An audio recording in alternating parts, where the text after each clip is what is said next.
Vamos a empezar el estudio bíblico de hoy sobre el tema la justificación por la fe. Lo hemos titulado Justificado por fe, para que nos lo apliquemos a cada uno de nosotros.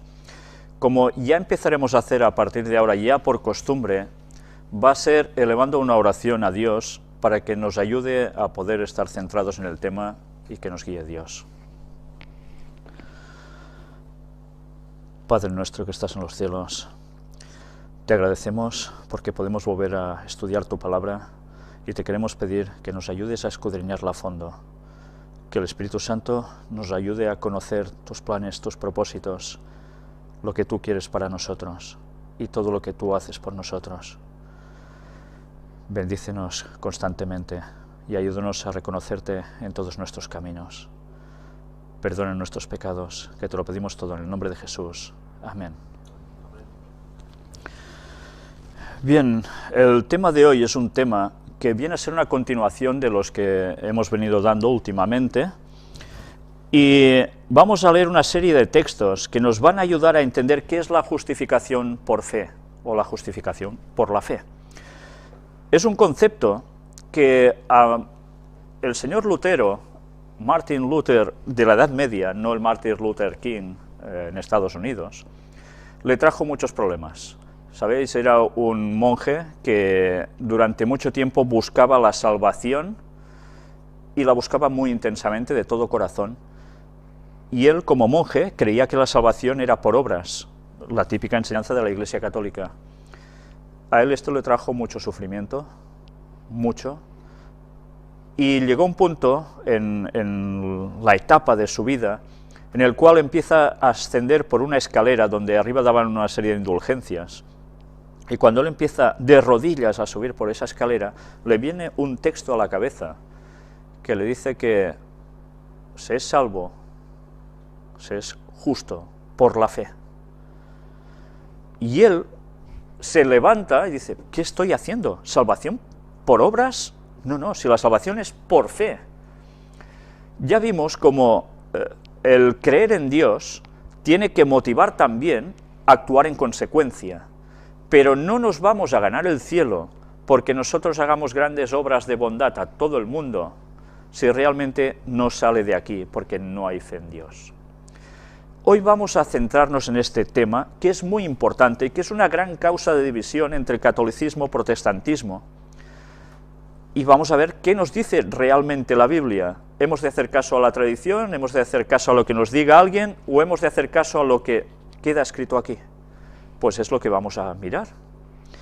Vamos a empezar con el libro de Sofonías, en el Antiguo Testamento, en el capítulo 2, y veremos que Dios hace una invitación, la extiende hacia los humildes. Vamos a ver en qué consiste. Sofonías, capítulo 2, versículo 3. Buscad a Jehová, todos los humildes de la tierra, los que pusisteis por obra su juicio. Buscad justicia, buscad mansedumbre, quizá seréis guardados en el día del enojo de Jehová. Nos dice que busquemos justicia. ¿Qué quiere decir esto? ¿Que hemos de tomarnos la justicia por nuestra cuenta, etcétera? No se está refiriendo a esto. Nos está hablando de buscar justicia. ¿Pero justicia de qué tipo? La justicia que nos tiene que hacer conseguir la salvación y que Dios nos tiene que llegar a aplicar a todos también. Vamos a ir viendo en distintos versículos cómo es ahora la justicia humana delante de Dios. ¿Cuántas veces nosotros decimos, no, si yo soy muy bueno, yo soy muy justo, son los demás que no? Siempre nos comparamos, tenemos ese hábito tan deplorable de compararnos con el prójimo en vez de compararnos con Cristo. Y eso nos lleva precisamente a un autoengreimiento que no siempre corresponde con lo que debería ser. Veamos cómo es nuestra justicia delante de Dios. Y lo vamos a leer en el libro de Isaías, en el Antiguo Testamento, capítulo 64 y versículo 6. Si bien todos nosotros somos como suciedad, y todas nuestras justicias como trapo de inmundicia, y caímos todos nosotros como la hoja, y nuestras maldades nos llevaron como viento. ¿Cuáles son nuestras justicias ante Dios? ¿De grandes tributos y honores porque somos tan capaces? No, somos como trapos de inmundicia, como una suciedad, caemos como hojas, y tan bonitos y buenos que nos vemos nosotros. Evidentemente nos vemos así porque no nos comparamos con nuestro Salvador. Por tanto, no esperemos que a través de nuestras buenas obras nos vamos a ganar el cielo así. No, no. Las buenas obras van a ir acompañadas de algo que las precede, que es la fe. Pero vamos a ir viendo aún más cosas. Ahora leamos en el libro escrito por Moisés, el Deuteronomio, el último libro del Pentateuco, de los 5 primeros libros de la Biblia que escribió Moisés, capítulo 6, y vamos a ver cómo podemos llegar a ser justos. Deuteronomio 6, 25. Y tendremos justicia cuando cuidemos de poner por obra todos estos mandamientos delante de Jehová nuestro Dios, como Él nos ha mandado. Si cumplimos los preceptos de Dios, podemos llegar a ser considerados justos. Pero una vez más, démonos cuenta que cumplir los mandamientos de Dios no sirve de nada si se hace como un legalismo. Eso ya lo hacían los fariseos del tiempo de Jesús, más estrictos que eran ellos, pocos ha habido. Pero como no les salía del corazón, lo que estaban haciendo era una parafernalia, no les servía de nada. Porque en el fondo, realmente, guardaban los mandamientos caras al exterior, pero en su interior no los guardaban. Debemos cumplir los preceptos de Dios, los 10 mandamientos para ser justos delante de Dios. Pero aún y así ya vemos que no es suficiente, porque por nosotros mismos no llegamos a más.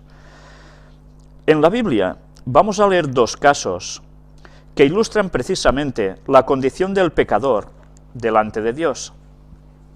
Vamos a empezar buscando una historia que se cuenta aquí, en el libro de Zacarías, capítulo 3, y versículos del 1 al 7. Nos habla de un sumo sacerdote, un gran sacerdote, llamado Josué. Y vamos a ver aquí cómo nos dice unas cosas referentes a la vestimenta, que en un principio diremos, ¿y qué tiene que ver esto con lo que estamos tratando? Ahora lo veremos. Zacarías 3, del 1 al 7. Me mostró al sumo sacerdote Josué, el cual estaba delante del ángel de Jehová, y Satanás estaba a su mano derecha para acusarle. Y dijo Jehová a Satanás, Jehová te reprenda, oh Satanás, Jehová que ha escogido a Jerusalén te reprenda, ¿no es este un tizón arrebatado del incendio? Y Josué estaba vestido de vestiduras viles, y estaba delante del ángel. Y habló el ángel, y mandó a los que estaban delante de él, diciendo, quitadle esas vestiduras viles. Y a él le dijo, mira que he quitado de ti tu pecado, y te he hecho vestir de ropas de gala. Después dijo, pongan mitra limpia sobre su cabeza, y pusieron una mitra limpia sobre su cabeza y le vistieron las ropas. Y el ángel de Jehová estaba en pie. Y el ángel de Jehová amonestó a Josué diciendo, así dice Jehová de los ejércitos, si anduvieres por mis caminos y si guardares mi ordenanza, también tú gobernarás mi casa, también guardarás mis atrios, y entre estos que aquí están, te daré lugar. ¿Qué nos está queriendo decir aquí, en esta revelación? Si nos hemos dado cuenta, Satanás está al lado para acusarle. ¿De qué? Pues de que no es justo delante de Dios, que por tanto merece el ¿qué? La perdición, no la salvación. Y es el sumo sacerdote, cuidado, el máximo dirigente del pueblo, a nivel religioso. Pero si nos damos cuenta, este ángel de Jehová, que es Cristo, ¿qué dice? Que le quiten esa vestimenta vil. Se lo quitan. Vil, ¿qué quiere decir? Que está sucia, que no está bien, y le hace poner una mitra limpia sobre su cabeza y unas vestimentas totalmente de ropas de gala. ¿Qué son las ropas de gala? ¿Con las ropas de gala vamos a trabajar normalmente o vamos a...? No, no. Las ropas de gala son para los momentos adecuados, para una gran solemnidad, o una gran fiesta, como puede ser una boda, ¿no? O cuando vamos a la iglesia. Esto es lo que le dice que tiene que ponerse, y así automáticamente hacen sobre él. ¿Qué nos está queriendo decir? Si nos hemos dado cuenta, dice que haciendo esto, andando por los caminos de Dios, si guardas mi ordenanza, también tú gobernarás en mi casa, también guardarás mis atrios, y entre estos que aquí están, te daré lugar. Con esto, lo que queremos decir claramente es que la vestimenta significa el qué, nuestro carácter. Se quita de nosotros lo malo y se viste uno de ropas de gala, todo limpio. Quitas tu carácter, que no es conforme a lo que Dios quiere, y Dios pone en ti lo suyo. Por tanto, ¿qué nos está haciendo? Nos está revistiendo del carácter de Dios, la cual cosa hace que nosotros podamos estar justificados delante del trono de Dios, podamos ser vistos por Dios como si no hubiésemos pecado, y así somos considerados limpios, y así podemos obtener la salvación y estar en la eternidad. Esta es la enseñanza que aquí se nos da. Este carácter de Dios reflejado en estas ropas de gala. Vamos a ver ahora cómo además en el Nuevo Testamento también se aplica a través de una parábola de Jesús. Vamos viendo siempre cómo hay una correlación tremenda entre Antiguo y Nuevo Testamento. No podemos estudiar solo una de las dos partes de la Biblia, las dos se complementan. Esto lo debemos tener siempre presente. Nos estamos dando cuenta que para ser justificados, para recibir ese carácter de Dios, debemos seguirle, debemos obedecerle, pero eso solo se ha podido hacer, y recordemos el estudio anterior, y el anterior, a través de la muerte de Cristo por nosotros en la cruz. Ese ha sido el modo en que nosotros podemos obtener esa justificación por fe delante de Dios. Vayamos a ver esta parábola de Jesús, que él narra, en el libro de Mateo, capítulo 22, es conocida como la parábola de las bodas. Y vamos a leer los versículos del 1 al 14. Respondiendo Jesús, les volvió a hablar en parábolas, diciendo: el reino de los cielos es semejante a un rey que hizo fiesta de bodas a su hijo, y envió a sus siervos a llamar a los convidados a las bodas, mas éstos no quisieron venir. Volvió a enviar otros siervos, diciendo: decid a los convidados: he aquí he preparado mi comida, mis toros y animales engordados han sido muertos, y todo está dispuesto, venid a las bodas. Mas ellos, sin hacer caso, se fueron, uno a su labranza y otro a sus negocios. Y otros, tomando a los siervos, los afrentaron y los mataron. Qué reacciones tan extrañas, ¿no? Al oírlo el rey se enojó, y enviando sus ejércitos, destruyó a aquellos homicidas y quemó su ciudad. Entonces dijo a sus siervos: las bodas a la verdad están preparadas, mas los que fueron convidados no eran dignos. Id pues a las salidas de los caminos, y llamad a las bodas a cuantos halléis. Y saliendo los siervos por los caminos, juntaron a todos los que hallaron, juntamente malos y buenos, y las bodas fueron llenas de convidados. Y entró el rey para ver a los convidados, y vio allí a un hombre que no estaba vestido de boda. Y le dijo: amigo, ¿cómo entraste aquí sin estar vestido de boda? Mas él enmudeció. Entonces el rey dijo a los que servían: atadle de pies y manos, y echadle en las tinieblas de afuera. Allí será el lloro y el crujir de dientes, porque muchos son llamados y pocos escogidos. Es una parábola tremenda. Nos está diciendo, cuando la aplicamos, que Dios envía la salvación, y tiene a alguien elegido para eso, especialmente. En este caso, evidentemente, era el pueblo judío. Eran los principales que tenían que ser salvos, los que siempre a través de ellos había venido la palabra de Dios a su pueblo, pero ellos lo rechazaron eso, no quisieron a Jesús como Mesías. Y cuando ellos rechazan, y vemos el momento en cómo no solo rechazan, sino que hasta matan a los siervos enviados a ellos, recordemos lo que hicieron con los profetas, lo que hicieron con los discípulos de Jesús también, con el mismísimo Jesús. ¿Qué tiene que hacer el rey? Pues tiene que buscar a más gente, porque las bodas están preparadas. Que venga gente. Y busca, o hace buscar, a malos y buenos, que vengan. Quiere decir que hace un llamado a todo el mundo. A todo el mundo. ¿Quiere decir esto que entonces se van a salvar los buenos y los malos? No importa lo que hagamos en esta vida, hasta Hitler se va a salvar o a saber quién.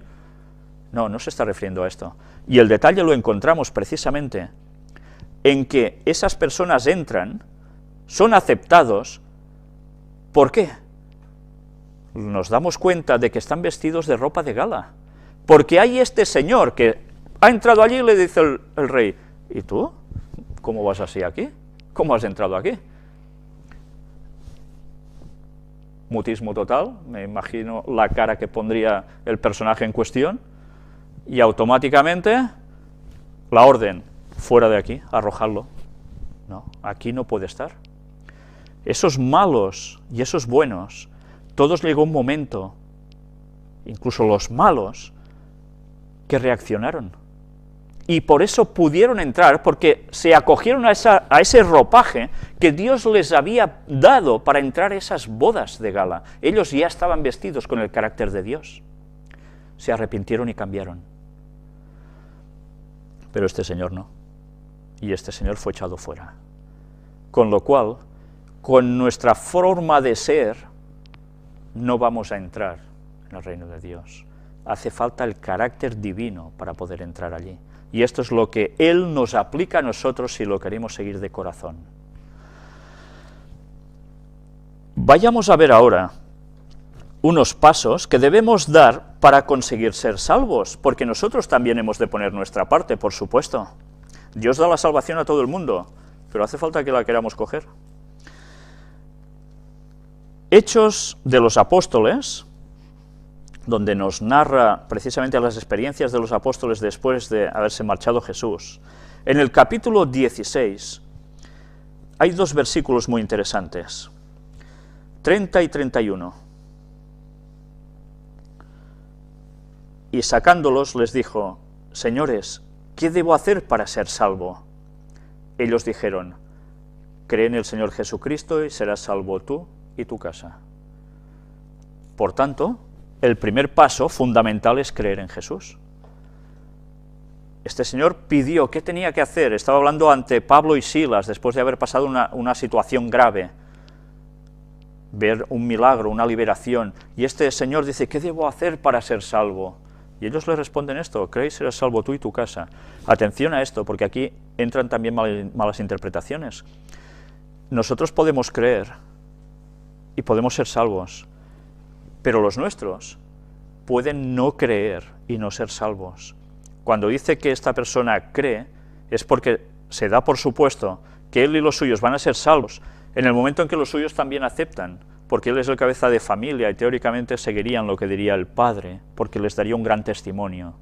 Pero cada uno es un individuo en una misma familia, y habrá familias que habrán gente salva y gente que no, en una misma familia. La decisión es nuestra. Pero la salvación se da a todos. ¿Qué más debemos hacer? Libro de Juan, el libro anterior a este. El Evangelio de Juan, capítulo 12, versículos 32 y 33. Y yo, si fuere levantado de la tierra, a todos atraeré a mí mismo. Y decía esto dando a entender de qué muerte iba a morir. Esto lo dijo Jesús, estaba profetizando que Él sería levantado de la tierra. ¿Cómo sería levantado de la tierra? Pues muriendo en la cruz. Lo clavaban en el suelo y levantaban la cruz. Fue alzado de la tierra. Él iba a morir así. Nosotros solo dándonos cuenta de que nos hemos de acercar a esa cruz, ponernos a los pies de Cristo, aceptando su sacrificio por nosotros, es como podemos obtener la salvación. No hay otro modo de obtener la salvación. Cuando hay un mensaje claro de Dios, debemos aceptarlo. Y su mensaje era: he venido al mundo, he muerto por vosotros, si creéis en mí y me seguís, seréis salvos. Porque yo he pagado por vosotros, os he justificado, si creéis por fe. ¿Entendéis? Este era el mensaje de Dios. Busquemos ahora en el Antiguo Testamento, en el primero de sus libros, el Génesis, capítulo 32, y vamos a leer el versículo 26.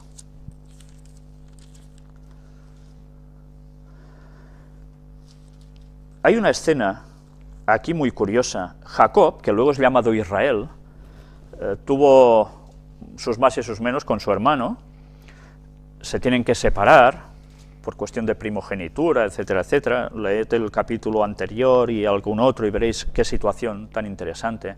Llega un momento en que Jacob ha tenido que huir porque su hermano le tiene ganas, y acontece de que él no está a gusto con lo que ha hecho.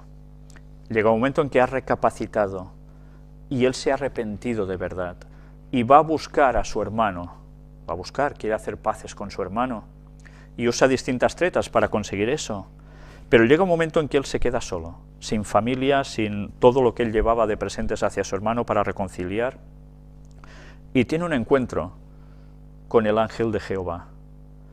Él no lo sabe, él está acampado por la noche. Ya sabéis que por la noche difícilmente se veía nada, solo tenéis que ir al campo y poneros en medio del bosque a ver qué vais a ver. Si no hay una gran luna llena, difícilmente veis algo, y no había linternitas ni estas cosas como ahora. Él tiene un encuentro con alguien, se da cuenta que allí hay alguien y empiezan a forcejear y a luchar, peleándose. Y resulta que él se da cuenta que contra quien está luchando, y eso dura mucho rato, no es una persona típica como cualquiera de nosotros, sino que se da cuenta de que está luchando con Jehová. Vamos a ver qué dice aquí, en Génesis 32, 26. Cuando están luchando y forcejeando, Jacob se agarra de él y le dice, y dijo, déjame, porque raya el alba. Y Jacob le respondió, no te dejaré si no me bendices. Él sabe que está luchando no con una persona, sino con el ángel de Jehová. Y sabe que él le puede dar la bendición. ¿Sabéis qué tuvo que hacer incluso Jehová para que él dejase de hacer ese forcejeo? Imaginaos con qué tenacidad estaba agarrado. Le tuvo que tocar en la cadera y lo dislocó. Fue el único momento en el que él, aún y así, se agarraba como podía, desesperadamente, y le pidió la bendición. Nosotros debemos luchar con la misma intensidad, buscar, aferrarnos a Jehová como sea, a Cristo, porque si no, estamos perdidos. Es el único que nos puede bendecir, es el único que nos puede dar la salvación. Sigamos viendo otro paso más. En el libro de los Proverbios, del rey Salomón, un libro fantástico, tremendo, vamos a leer el capítulo 28 y el versículo 13. El que encubre sus pecados no prosperará, mas el que los confiesa y se aparta alcanzará misericordia. Esto es un requisito básico. ¿Qué hemos de hacer? ¿Encubrir nuestros pecados? No. ¿Qué le vamos a encubrir a Dios si lo sabe todo? No podemos encubrirlos, debemos confesarlos. No a un hombre, sino a Dios directamente, sin intermediarios, al menos que hayamos hecho y perjudicado a alguien en concreto, que entonces sí debemos hacerlo. No debemos ir a ningún sacerdote en un confesionario para que nos perdone. Debemos recurrir directamente a Dios. Y Él, ¿qué hace? Pues nos da ese perdón. Y veamos también en el Evangelio de Lucas, en el capítulo 19, versículos 8 y 9. Entonces Zaqueo, puesto en pie, dijo al Señor: He aquí, Señor, la mitad de mis bienes doy a los pobres, y si en alguno he defraudado a alguno, se lo devuelvo cuadruplicado. Jesús le dijo: Hoy ha venido la salvación a esta casa, por cuanto él también es hijo de Abraham. Zaqueo, recordemos un poco la historia de Zaqueo. Zaqueo era un hombre muy bajito, muy bajito. Hay incluso una canción que se canta en ámbitos de iglesia de Zaqueo, hombre bajo fue, que nunca más creció, y total, que dicen que se sube a un sicomoro, un árbol, para ver a Jesús entre la multitud, porque es tan bajito que no ve nada. Y además era un hombre de un importante estatus, o sea, que le dio igual hacer el ridículo. Él quería ver a Jesús, porque él había tenido una lucha tremenda aquí. Él recaudaba dinero a favor de los romanos, pero claro, él vivía de esto. Y él le confiesa a Jesús, precisamente, que él restituye en lo que ha defraudado a la gente, porque está arrepentido. Y otros, que imaginaos cuando vieron a Zaqueo quizás allí subido y Jesús parándose y teniendo un diálogo con él, cómo se debieron quedar todos, que deberían pensar: ¿con este habla? Pero si este es chusma. Pero Jesús no ve las apariencias de lo que hacemos. Jesús lee lo que está aquí. Y Jesús sabía que Zaqueo había cambiado. Y por eso dice: la salvación ha llegado a tu casa. Porque en su corazón Zaqueo ya había cambiado. Y esto nosotros debemos hacer también, restituir en lo posible si en algo hemos afectado. Y leamos otro paso más, en el libro de los Salmos, en el capítulo 51. Vamos a leer dos versículos distintos. Para empezar, el versículo 7. Purifícame con hisopo y seré limpio, lávame y seré más blanco que la nieve. Y el versículo 10. No me eches de delante de ti, y no quites de mí tu Santo Espíritu. Esto es lo que nosotros debemos pedir a Dios, que nos lave con hisopo. El hisopo era una planta, en las conferencias del Gran Engaño ya lo mostramos, cuando hablamos sobre el asunto del tercer templo de Jerusalén. Era una planta que se utilizaba también para lavar. Él pedía ser limpio. ¿Y qué pedía? Que el Espíritu de Dios estuviese en él. ¿Y nosotros qué debemos hacer? Pues obviamente lo mismo, ¿no? Debemos pedir ese corazón nuevo. Lavarnos, ya vimos que implicaba limpiarnos de nuestro carácter malo y coger la limpieza de Dios. Una vez cumplidas estas condiciones, cuando nosotros nos hemos acercado a los pies de la cruz, no estoy hablando de acercarnos a una imagen de un Cristo crucificado, no, sino hablo siempre desde la perspectiva del corazón. Veamos qué más sucede. En la primera epístola del apóstol Juan nos va a decir algo muy interesante. Primera de Juan, capítulo 1 y versículo 9. Si confesamos nuestros pecados, Él es fiel y justo para perdonar nuestros pecados y limpiarnos de toda maldad. Hemos hecho nuestros pasos, y ahora Él, ¿qué hace? ¿Se queda de brazos cruzados y dice: bueno, ya puedes hacer lo que quieras, no te voy a salvar? No. Si nosotros hemos confesado nuestros pecados, Él es fiel y justo para perdonar nuestros pecados y limpiarnos de toda maldad. Esto es lo que hace Jesús por nosotros, y lo hace porque pagó por nosotros en la cruz. ¿Y qué más sucede? Volvamos al Antiguo Testamento, en el libro de Ezequiel, capítulo 36, y leamos los versículos del 25 al 27. Esparciré sobre vosotros agua limpia, y seréis limpiados de todas vuestras inmundicias, y de todos vuestros ídolos os limpiaré. Os daré corazón nuevo, y pondré espíritu nuevo dentro de vosotros, y quitaré de vuestra carne el corazón de piedra, y os daré un corazón de carne. y pondré dentro de vosotros mi espíritu, y haré que andéis en mis estatutos, y guardéis mis preceptos, y los pongáis por obra. Este es el siguiente paso que Él también da por nosotros. Nos limpia, por supuesto, pero nos cambia el corazón. Y al cambiar nuestro corazón, andamos como Él quiere, guardando los preceptos de Dios. Por eso cuando hay personas que dicen, los mandamientos ya no hay que guardarlos, ya los clavó Cristo en la cruz, están diciendo una salvajada tremenda.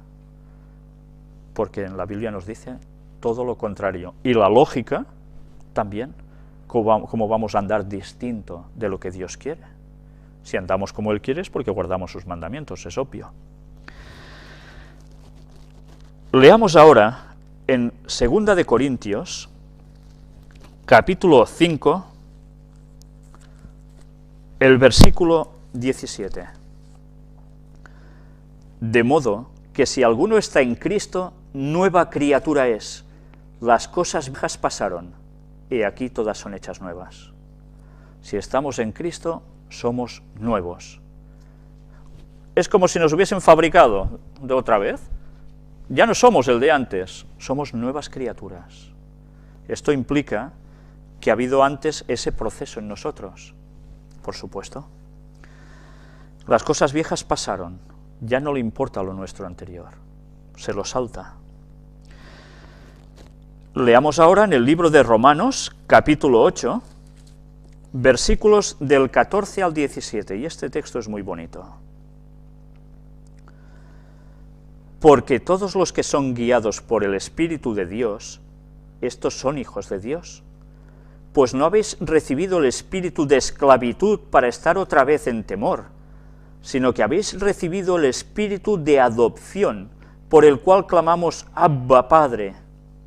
El Espíritu mismo da testimonio a nuestro espíritu de que somos hijos de Dios, y si hijos, también herederos, herederos de Dios y coherederos con Cristo, si es que padecemos juntamente con Él, para que juntamente con Él seamos glorificados.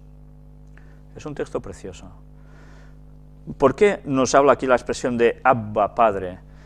Los hebreos tienen el sentido de que cuando un niño nace, las primeras palabras que dice es Abba, y ellos entienden Abba, que quiere decir Papa, ¿vale? Ellos creen que están implorando solo al nacer ya a su Padre. Entonces hacen una equiparación con nosotros, aunque seamos adultos, de que nosotros clamamos a nuestro Padre Celestial. Y esto es muy importante, porque además nos da la herencia, nos da la eternidad, todo lo que Cristo recibirá y está recibiendo desde que se fue a la cruz por su reino, que luego instaurará, nosotros lo vamos a recibir con Él, porque vamos a coheredar con Él. Somos considerados hijos de Dios, somos adoptados, ya no somos esclavos. No, la esclavitud del pecado tiene que terminar para nosotros. Somos libres en Cristo. Y esta es la importancia, nos hace hasta hijos, nos adopta, cuando nos hemos apartado de Dios tantas veces, ¿verdad?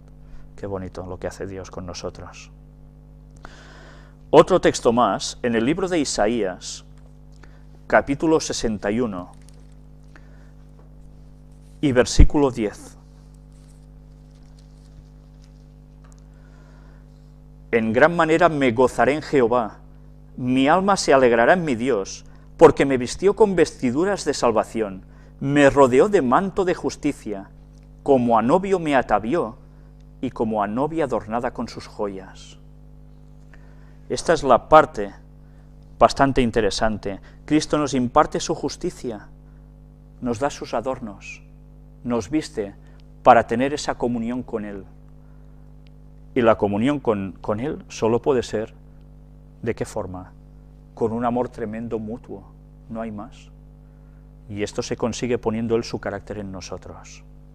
Por tanto, ya podemos estar contentos de ver todo lo que Dios hace por nosotros. Y esto que produce en nosotros, ya lo hemos visto, nos gozaremos, nos alegraremos, porque estamos con Cristo. ¿Y qué mejor compañía que esta? Ninguna. Y vamos a ver ese último paso en el Evangelio de Juan, capítulo 8, y el versículo 36. Así que, si el Hijo os libertare, seréis verdaderamente libres. Esto es lo que hace Dios por nosotros, nos liberta del pecado. Qué bonito. ¿Y cómo puede ser que sigamos pecando? Tan bonita que es la teórica, ¿y por qué seguimos pecando entonces? Porque aún hay cosas que nos cuesta cambiar, y si nosotros no lo hacemos todo y nos ponemos en manos de Dios para que quite de nosotros esos detalles que nos siguen llevando al error, no vamos a seguir avanzando. Por tanto, todo esto son promesas de Dios, pero nosotros debemos cogerlas y debemos quererlas aplicar en nuestras vidas, y Dios va a suplir lo que nos falta, pero nosotros hemos de poner todo de nuestra parte. Busquemos ahora el libro de los Romanos, capítulo 5, y veamos precisamente de qué gozaremos al ser justificados. Versículos 1 y 2. Justificados pues por la fe, tenemos paz para con Dios por medio de nuestro Señor Jesucristo, por quien también tenemos entrada por la fe a esta gracia en la cual estamos firmes, y nos gloriamos en la esperanza de la gloria de Dios. Justificados, pues, por la fe. De ahí el título de este estudio bíblico. Somos justificados por fe, porque aceptamos lo que Él ha hecho por nosotros. Él ha pagado por nosotros, nos ha liberado de esa esclavitud. ¿Y qué conseguimos? Pues si estamos firmes en esa gracia, nos gloriamos en la esperanza de la gloria de Dios. ¿Qué más queremos que eso? ¿Sabéis? Es muy triste cuando vais andando por este mundo y encontráis personas que son totalmente ateas, que dicen que no creen absolutamente en nada, que ellos saben que cuando se mueran aquí se termina todo y ya está, y que no les importa el más allá, ni lo que pueda haber, ni... les da igual todo. Quizás esto, que la gente está oyendo ahora aquí, no es algo que suceda en todos los países del mundo, pero sí en la vieja Europa, y mucho. Y aquí en Cataluña, muchísimo más. Hay mucha gente que dice no creer en nada. Nosotros podemos darle el mensaje de salvación, porque una vida de una persona que pasa por esta tierra, como mucho 80 y algo de años, para luego morirse y ya está, como si fuera un perro más, esto no es normal. Y pensar que Jesús vino hace 2000 años para darnos el camino, ofrecernos la salvación y hacernos dar cuenta que no estamos aquí como si nada y para nada, sino que estamos aquí con un propósito. Qué triste la vida de estas personas, qué triste. Démosle nosotros el mensaje, porque lo necesitan. ¿Cómo cambia la vida de las personas cuando reciben el mensaje de la salvación de Dios? Yo he visto verdaderos cambios en las personas. Y esos son milagros. Gente que antes estaban totalmente, lo que diríamos, perdidos por sus circunstancias de vida, y ahora son fieles a Dios. Eso es el milagro mayor que se puede vivir, aún hoy en día. Un cambio, una transformación por el poder de Dios, y darse cuenta de que aquí tienen un propósito en esta vida también. Gracias a Dios que nos da esa justificación, esa salvación. Vamos a leer otro texto en el Nuevo Testamento, en el libro de Efesios, capítulo 2, y vamos a ver unos frutos que se tienen que manifestar en la vida de las personas que han aceptado esta justificación por fe. Capítulo 2, versículo 10. Porque somos hechura suya, creados en Cristo Jesús para buenas obras, las cuales Dios preparó de antemano para que anduviésemos en ellas. Como consecuencia de esto, vamos a hacer buenas obras. Dice que somos hechura suya. Esto es interesante porque el que nos crea es Cristo. Somos hechura suya. Creados en Cristo Jesús para buenas obras. ¿Nos ha creado para hacer el mal Dios? No, nos ha creado para las buenas obras. las cuales Dios preparó de antemano para que anduviésemos en ellas. A veces pensamos, cuando vemos una señora que se cae, pobrecita, es mayor, vamos a aguantarla, vamos a levantarla, podemos hacer una caridad, podemos hacer un favor, el que sea, que esas cosas suceden porque sí. Son casualidades de la vida y tú estás allí para hacer el bien. No. No. Dios tiene tal poder que es capaz de diseñar todo el panorama de a nuestro alrededor, justo en el momento preciso, en el momento adecuado, para que nosotros estemos allí para hacer esa buena obra. Y por eso nosotros seremos juzgados, no solo por las buenas obras que hacemos, sino por las que hemos dejado de hacer cuando hemos tenido la oportunidad. Ese es el poder de Dios, es capaz de mover las cosas para prepararlas para que nosotros hagamos lo que debemos hacer. Es interesante este planteamiento, quiere decir que la trascendencia de Dios es mucho más enorme de lo que a veces nos planteamos. Él lo domina todo. Y ahora leamos, en el libro anterior a los Efesios, en Gálatas, el capítulo 5 y los versículos 22 y 23. Mas el fruto del Espíritu es amor, gozo, paz, paciencia, benignidad, bondad, fe, mansedumbre, templanza. Contra tales cosas no hay ley. No hay ley que valga contra esto. ¿Quién puede ir contra una persona así? ¿Quién te va a condenar por ser así? No hay ley que valga, ¿verdad? La ley de Dios no nos va a condenar si tenemos estos frutos del Espíritu Santo puestos dentro de nosotros, que nos hacen actuar así. Esto no quiere decir que a nivel del mundo no vayamos a ser condenados. ¿No condenaron a Jesús y era perfecto?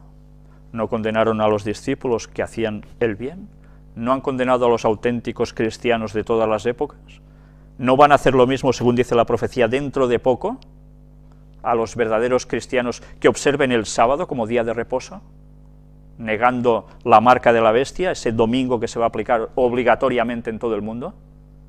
Van a hacer lo mismo, pero es que esa ley no es la ley divina. La ley divina no nos va a condenar si tenemos estos frutos. La ley humana, Satanás se va a encargar de utilizarla para tergiversarla en contra del pueblo de Dios. Si no queremos andar en consonancia con ese nuevo orden mundial que están preparando a la perfección. Y vamos a terminar con el último texto bíblico del libro de Romanos, escrito por el apóstol Pablo, el capítulo 8. Vamos a leer 3 versículos saltados para ver quién nos guiará si nosotros estamos en consonancia así con Dios. Romanos 8:4. Vamos a ver qué nos pone cuando tenemos estos frutos de la fe, del Espíritu de Dios en nosotros. Para que la justicia de la ley se cumpliese en nosotros, que no andamos conforme a la carne, sino conforme al Espíritu. Andamos conforme al Espíritu, ya no como los demás, sino conforme al Espíritu de Dios. Esto es lo que nos tiene que motivar a andar bien, porque lo tenemos dentro. Vamos a leer también del mismo capítulo 8, el versículo 9. Mas vosotros no vivís según la carne, sino según el Espíritu, si es que el Espíritu de Dios mora en vosotros, y si alguno no tiene el Espíritu de Cristo, no es de él. Clarísimo, ¿eh? Si tenemos el Espíritu de Cristo, lo vamos a manifestar en nuestra forma de hacer, en nuestras palabras, nuestras actitudes, todo. Si no, va a saltar la evidencia. Y leamos también el versículo 14. Porque todos los que son guiados por el Espíritu de Dios, estos son hijos de Dios. Esta es la diferencia. Ser hijo de Dios se es cuando se es guiado por su Espíritu. Y como consecuencia, obraremos tal como Él quiere.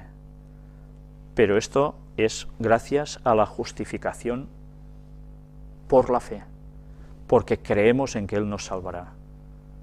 Y por tanto actuaremos en consecuencia de lo que Él ha hecho por nosotros por amor, y porque Él está habitando aquí dentro.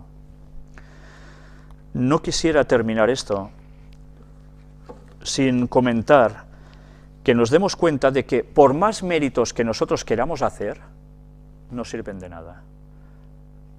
¿Sabéis? A veces se hacen cosas para ganar puntos en según qué situaciones. La gente en el trabajo pelotea al jefe, para, oye, así estaré bien y al final aún cobraré más, estaré bien visto, o tendré buen rollo con según quién, porque así esto me conviene para... No, nosotros con Dios no nos sirve de nada todo esto. No vamos a comprar a Dios con estas cosas. Cristo nos amó y Él como inmaculado lo hizo todo por nosotros ya. Esto nos debería mantener a nosotros con humildad, con dependencia de Dios siempre, para darnos cuenta de que por nosotros mismos nada podemos hacer. Y de nuestra parte, ¿qué hace falta? Pues que tengamos fe, nos entreguemos precisamente a la voluntad de Dios. Voy a leeros, para concluir, dos citas de Ellen White. Una está en Testimonios para los Ministros, donde ella dice: la justificación por la fe es la obra de Dios, que derriba la gloria del hombre en el polvo y hace por él lo que él no puede por sí mismo. Clarísimo, ¿verdad? Hay cosas que nosotros por nosotros mismos no podemos llegar. Él lo hace por nosotros. Pero claro, nuestra gloria, ¿dónde queda? En el polvo. No somos nada. En la otra cita del Camino a Cristo, dice: si os entregáis a Él, se refiere a Cristo, y le aceptáis como vuestro Salvador, por pecaminosa que haya sido vuestra vida, seréis contados entre los justos por consideración a Él. El carácter de Cristo toma el lugar del vuestro, y vosotros sois aceptados por Dios como si no hubierais pecado. Impresionante. Cada vez que pienso en esto me emociono. Él lo ha hecho todo por nosotros, todo. Nos cambia, nos transforma, nos quiere hacer andar como Él quiere. ¿Todo para su bien? No, para el nuestro, porque con el mal dentro de nosotros es imposible que tengamos la felicidad. Él quiere un pueblo de verdad feliz, a pesar de las circunstancias adversas, y quiere un pueblo que tenga su carácter para poder estar en comunión con todo el mundo que va a ser salvo, con todos los ángeles, con todos los habitantes de otros mundos creados por Dios que no han caído en el pecado como nosotros. Debemos tener el carácter de Dios, y Él lo ha hecho todo, nos ha justificado con su muerte y nos aplica su salvación para que podamos gozar de todo eso. ¿Vamos a desechar ese amor de Dios por nosotros, que vino incluso a morir por nosotros y a sufrir como nadie? Que Dios nos ayude verdaderamente a andar con Él y que apreciemos siempre y queramos esta justificación por la fe. Me gustaría terminar con una oración y anunciaros que el próximo estudio bíblico va a ser ya sobre los 10 mandamientos, va a ser el estudio de la primera tabla de esos mandamientos. Sabéis, los mandamientos bíblicos se dividen en 2 tablas, tal como le fueron entregadas a Moisés. En una está nuestra relación con Dios, 4 mandamientos, y en el otro está nuestra relación con el prójimo, 6 mandamientos. Vamos a desglosar mandamiento por mandamiento, pero no nos vamos a quedar solo con los textos del libro de Éxodo donde se encuentran estos 10 mandamientos, también en Deuteronomio, sino que vamos a aplicarlo también con otros textos de toda la Biblia, especialmente también del Nuevo Testamento, para que nos demos cuenta que la ley va mucho más allá de una letra muerta o de un significado justísimo. Es mucho más amplia que esto, y vamos a ver cómo Jesús llegó a ampliar los mandamientos de un modo asombroso. Y esos mandamientos son los que debemos guardar si queremos estar con Él. Vamos a terminar entonces con una oración.